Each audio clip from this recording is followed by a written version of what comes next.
Barcelona میں youth Muslim society Spain کے زیر اہتمام ابراہیم اسلامک سینٹر میں یوم اقبال کی تقریب منعقد ہوئی۔ تقریب کا مقصد شاعر مشرق علامہ محمد اقبال کے افکار اور پیغام کو اسپین میں پروان چڑھانے والی نئی نسل تک پہنچانا تھا، جس میں اسپین کے مختلف اسکولوں کے طلباء و طالبات نے بھرپور شرکت کی۔ بچوں نے علامہ اقبال کی نظمیں، تقاریر اور اشعار کی تشریح پیش کر کے شرکاء سے خوب داد وصول کی۔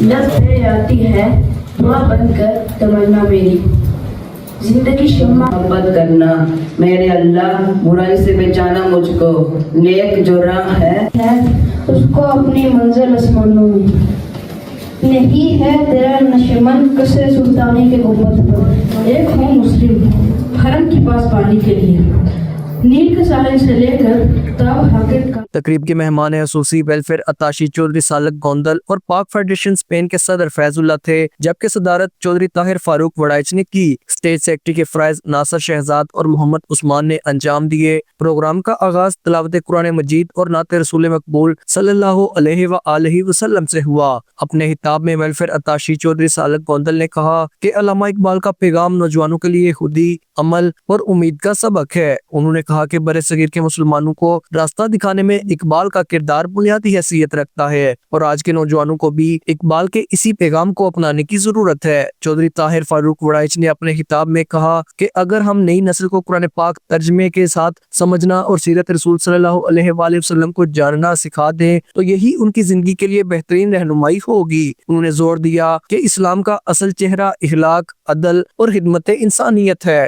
تقریب کے اختتام پر نمایاں کارکردگی دکھانے والے بچوں میں انعامات اور اسناد تقسیم کی گئیں۔ شرکاء نے تقریب کے انعقاد پر یوتھ مسلم سوسائٹی اسپین کی کاوشوں کو سراہا۔ قمر فاروق، JK نیوز، اسپین۔